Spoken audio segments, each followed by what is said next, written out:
أعوذ بالله من الشيطان الرجيم بسم الله الرحمن الرحيم إنا أنزلناه في ليلة القدر وما أدراك ما ليلة القدر ليلة القدر خير من ألف شهر تنزل الملائكة والروح فيها بإذن ربهم من كل أمر سلام هي حتى مطلع الفجر আব্বা সবে কদর রাতিটো আল্লাহ রমজান মাহত কিয় নাজিল কৰিছে? আল্লাহ তাবাৰক তাআলাই ইবনে হাতম এজন মুজাহিদ আছিল। আল্লাহৰ নবী সাল্লাল্লাহু আলাইহি ওয়াসাল্লামে এদিনাখন সেই মুজাহিদৰ প্ৰশংসা কৰি আছিল। তেওঁ ইবনে হাতম তেওঁ এই দিনৰ ধৰ্মীয় যুদ্ধত তেওঁ লাগাতাৰ 1000 মাহলৈকে তেওঁ যুদ্ধ কৰিছিল।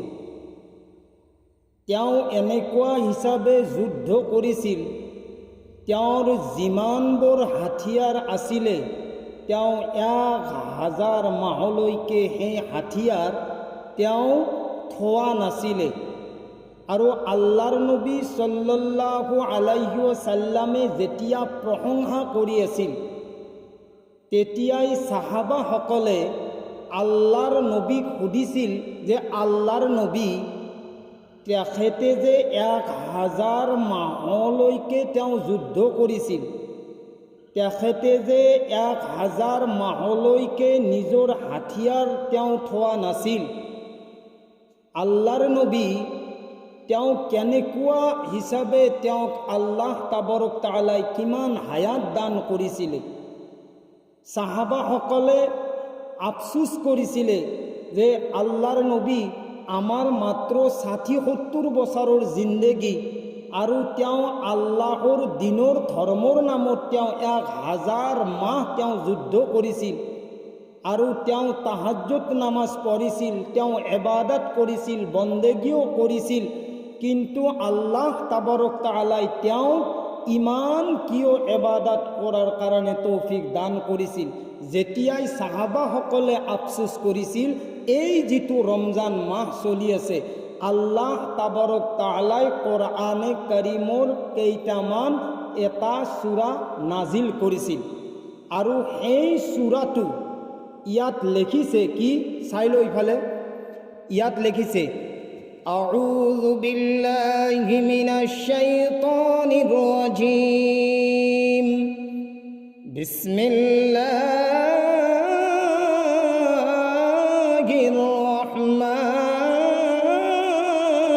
রহমানির রহিম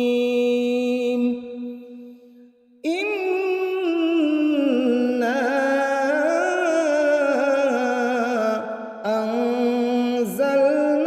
আনজালনাহু ফি লাইলাতিল কদর, बेशक हमने इस कुरान को शबे कद्र में उतारा है। निश्चय মই আল্লাহ এই কোরআনে কারীম খান, যিখন কোরআন তুমি আজি পঢ়িছা, এইখন কোরআনে কারীম আল্লাহ রব্বুল ইজ্জতে এই কোরআনে কারীম খান শবে কদৰত নাজিল কৰিছিল। 2 নম্বৰ আয়াতত লিখিছে আমাৰ আল্লাহ রব্বুল ইজ্জতে ওয়ামা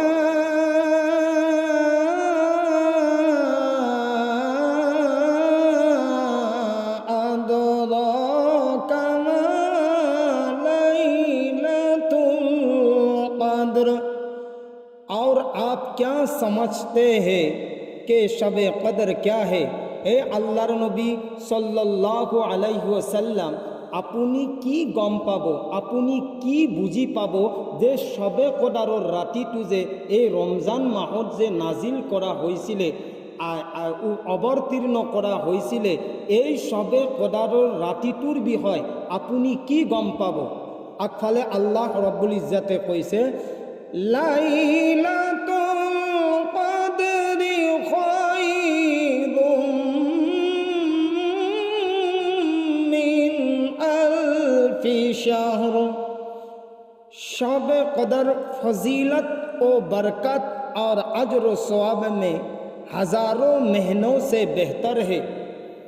আল্লাহ রব্বুল ইজ্জতে আল্লাহর নবী করিম সাল্লাল্লাহু আলাইহি ওয়াসাল্লামে যেতিয়া হে ইবনে হাতিমৰ কথা কৈ আছিলে আৰু সেই ইবনে হাতিমে যে হাজাৰ মাহ যে দিনৰ ধৰ্মৰ নামত যে তেওঁ যুদ্ধ কৰিছিলে, আল্লাহ তাবাৰক তাআলাই এই মুহাম্মাদে উম্মতৰ কাৰণে এতিয়া কৈছে যে লাইলাতুল কদৰি খায়ৰুম মিন আলফি শাহৰ।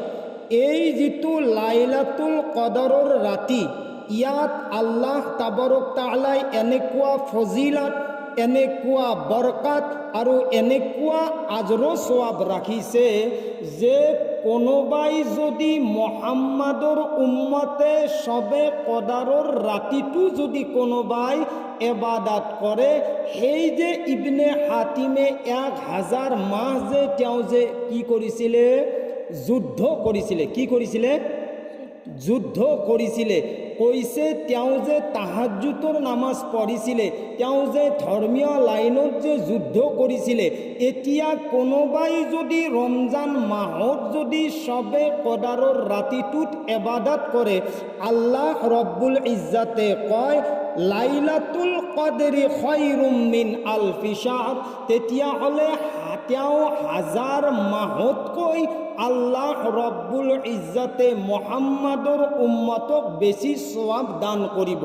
এতিয়া আজিৰ জামানাত যদি কোনোবাই 1000 মাহ বুলি কোৱা হয়, এতিয়া 1000 মাহ কাক কোৱা হয়, 1000 মাহ কাক কোৱা হয়, যে 1000 মাহ তাক কোৱা হয় যে এই মুহাম্মাদৰ উম্মতক এই শবে কদৰৰ ৰাতিটোত 83 বছৰ 33 দিন 33 সেকেন্ডৰ সওয়াব আল্লাহ ৰব্বুল ইজ্জতে মুহাম্মাদৰ উম্মতক আজৰ ও সওয়াব দান কৰিব। সুবহানাল্লাহ। তাৰ পিছত কোৱা হৈছে তানাজ্জালুল মালাইকাতু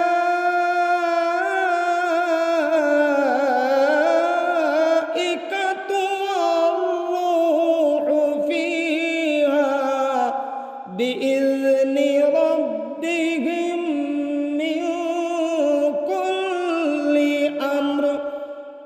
उस रात में फरिश्ते और रूहुल अमीन जिब्राइल अलैहिस्सलातु वस्सलाम अपने रब के हुक्म से खबर खैर व बरकत के हर अम्र के साथ उतरते हैं। और এই যিটো শবে কদৰৰ ৰাতি, এই শবে কদৰৰ ৰাতিত আসমানৰ পৰা ফিৰিষ্টাসকল ৰুহুল আমিন অৰ্থাৎ জিব্ৰাইল আলাইহিসসালাতু ওয়াসসালাম আল্লাহৰ হুকুমত এই ৰাতিটোত খাইৰ বৰকাতৰ কাৰণে আহিব আৰু আল্লাহ তাবাৰক তাআলাৰ প্ৰত্যেকটো হুকুম তেওঁ মানি কি কৰিব, এই ৰাতিটোত থাকিব। তাৰ পিছত কোৱা হৈছে সালামুন হিয়া হাত্তা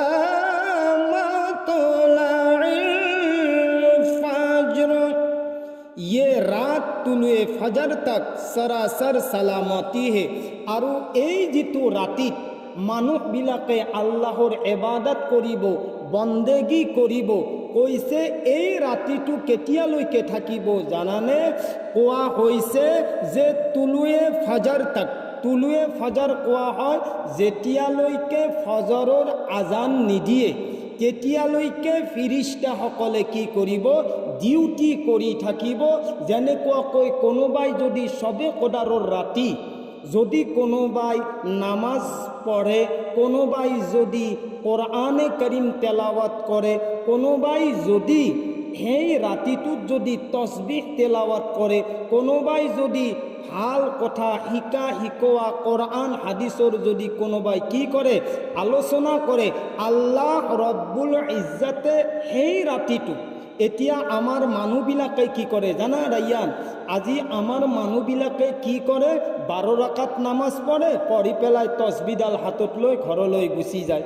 আৰু আমাৰ যিটো আমাৰ এই লাইনত যিবিলাক মানুহে সবে পদাৰ আমি পঢ়ো, কিছুমান জাগাত গোটেই ৰাতি উজাগাৰ কৰে আৰু কিছুমান জাগাত কি কৰে, কোনোবাই 4 ৰাকাত, কোনোবাই 8 ৰাকাত, কোনোবাই 10 ৰাকাত পঢ়ি পেলাই গুচি যায়। কৈছে যে সেই ৰাতিটো কেনেকুৱা ৰাতি? কৈছে যে তুলুয়ে ফাজর তাক, অর্থাৎ ফজরের সময়লৈকে যদি কোনোবাই ইবাদত বন্দেগী করে, তেতিয়াহ'লে আল্লাহ রব্বুল ইজ্জতে সেই মুহাম্মাদৰ উম্মতক কৈছে 83 বছৰ 33 দিন 33 সেকেন্ডৰ সওয়াব আল্লাহ সেই ৰাতিটোত দান কৰিব। কক সুবহানাল্লাহ। আৰু আমাৰ জিন্দগী কিমান? বৰ বেছি 60 বছৰ, বৰ বেছি 70 বছৰ। গতিকে এই 60-70 বছৰত আমাৰ মুছলমান ভাইসকলে কি ইবাদত কৰিব, কি বন্দেগী কৰিব? তেওঁলোককতো বালিগ হওঁতে 15 বছৰ যায়। মোটামুটি আমি মাজত কেইজনমান মানুহে কি কৰোঁ, আমি 25 বছৰ, কোনোবাই 30 বছৰ, তাৰ পিছততো আমাৰ বয়স হৈ যায়। তার পিছত আমার বয়স যেতিয়া হৈ যায়, আমি সূরাবিলাক পঢ়িব নাজানো, আমার ভুল লাগিব। আত্তাহিয়াতুর জায়গাত আমি আলহামদু পড়ো, আলহামদুর জায়গাত আমি সানা পড়ো, সানার জায়গাত আমি হয়তো সালাম ফিরে দাও। তার মানে আমার হদটো নাইকিয়া হৈ যায়। সেই কারণে তো রায়ান আল্লাহ তাবারক তাআলাই এজন জুৱানীৰ সিজদা আৰু এজন বৃদ্ধ মানুহৰ সিজদা, এজন বৃদ্ধ মানুহে যদি 70টা একেলগে সিজদা কৰে, কেইটা? 70টা যদি একেলগে সিজদা কৰে, আৰু জুৱানী অৱস্থাত যদি কোনোবাই আল্লাহক ৰাজি খুশি কৰাৰ কাৰণে যদি এটা সিজদা কৰে, তেতিয়াহ'লে আল্লাহ তাবাৰক তাআলাই সেই বৃদ্ধ কালৰ সিজদাতকৈ 70টা সিজদাতকৈ আল্লাহ তাআলাই জুৱানীৰ এটা সিজদাত বহুত বেছি সওয়াব দান কৰে। কক সুবহানাল্লাহ। গতিকে এতিয়া তুমি মাদ্ৰাসাত পঢ়ি আছা, এতিয়া মাদ্ৰাসাত পঢ়ি তুমি যেতিয়া কোরআন হবা, তুমি যেতিয়া হাফিজ হবা, তুমি যেতিয়া আলিম হবা, তুমি যেতিয়া মুফতি হবা, মুহাদ্দিস হবা, মোক বেলেগ বস্তুৰ জৰুৰত নাই। বা আজি এই গোটেই বিশ্বত যিমানবোৰ হাফিজ আছে, যিমানবোৰ আলিম আছে, যিমানবোৰ কাৰি আছে, যিমানবোৰ মুফতি মুহাদ্দিস আছে, সেই মা বাবাসকলক পইচাৰ কোনো জৰুৰত নাই। জৰুৰত সেই সময়ত হয় যিটো সময়ত সেইজন নৌজোৱানে, যিটো সময়ত সেইজন হাফিজে, যিটো সময়ত সেইজন কাৰিয়ে, সেইটো যিটো সময়ত এজন মুফতিয়ে নিজৰ মাক দেউতাকৰ জানাজা দিব পাৰে। সেইকাৰণে আল্লাহক ৰাজি কৰাৰ কাৰণ তুমি যেতিয়া পঢ়িবা, তুমি যেতিয়া মোৰ জানাজা পঢ়াবা, তুমি তোমাৰ আম্মাৰ পঢ়াবা, তুমি যেতিয়া ঘৰৰ মানুহৰ জানাজা পঢ়াবা, আল্লাহ বহুত ৰাজি খুশি হৈ যায়। আৰু যদি ৰায়ান তুমি জোৱান হোৱাৰ পিছত যেতিয়া তুমি কবৰত যাবা, তুমি যেতিয়া আল্লাহৰ ওচৰত হাতখান যেতিয়া উঠাই দিবা, আল্লাহ রব্বুল ইজ্জতে তোমার দোয়ার আগে আগে আমার নিচিনা গুনাহগারক আল্লাহ কি করিব? মাফ করে দিব। কক সুবহানাল্লাহ। আজি মানুহে ইংলিশ মিডিয়ামত পঢ়িছে, হিন্দী মিডিয়ামত পঢ়িছে, কোনোবাই অন্যান্য মিডিয়ামত পঢ়িছে, কিন্তু নিজৰ জন্ম দিয়া মা বাবাৰ জানাজা কোনে দিছে? এজন ইমামে দিছে। নিজৰ জন্ম দিয়াৰ মা বাবা এজন ডক্টৰ হৈও নিজৰ মা বাবাৰ জানাজা পঢ়াব নোৱাৰে। যিজন ডক্টৰক, যিজন ইঞ্জিনিয়াৰক, যিজন ঠিকাদাৰক কি কৰে, তেওঁলোকে নিজে নাখাই খুৱাই পেলাই নিজৰ সন্তানক ডাঙৰ দীঘল কৰে। এজন সন্তানক ডক্টৰ বনায়, এজনক ইঞ্জিনিয়াৰ বনায়, এজনক ঠিকাদাৰ বনায়, এজনে স্কুলৰ মাষ্টাৰক চাকৰি দিয়ে। কিন্তু কি কৰে, নিজৰ মা দেউতাক যেতিয়া জানাজা দিব লগা হয়, ইমামজনত বাহিৰে বা পৰিয়ালত বা খানদানত বাহিৰে কাকই বিচাৰি নাপায়। কাৰণটো কি? কাৰণটো আমাৰ পৰিয়ালত আজি দিনী শিক্ষা নাইকিয়া হৈ গৈছে। আমাৰ ধৰ্মীয় লাইনৰ পৰা আমি বিৰত আছোঁ, যাৰ কাৰণে আমি আজি 2 নম্বৰ ইমাম চাহাবক আমি বিচাৰিব লগা হৈছোঁ। কিন্তু আমি যদি সৰুৰ পৰা শিক্ষা কৰোঁ, নিজৰ মা বাবাৰ উদ্দেশ্য কি? মা বাবাৰ উদ্দেশ্য এইটোৱে যে নিজৰ সন্তানে যেতিয়া হাফিজ হ'ব, নিজৰ সন্তানে যেতিয়া আলিম হ'ব, সুবহানাল্লাহ, আল্লাহ তাআলাই কৈছে আল উলামা ওয়ারাসাতুল আম্বিয়া। আল্লাহর নবী সাল্লাল্লাহু আলাইহি সাল্লামে কইছে যে আল উলামা ওয়ারাসাতুল আম্বিয়া, এই বিশ্বর যিমান বড় উলামা আছে সকলো উলামাক আল্লাহ তাবারক তাআলা 1,24,000 নবীর দায়িত্ব দিছে। সুবহানাল্লাহ।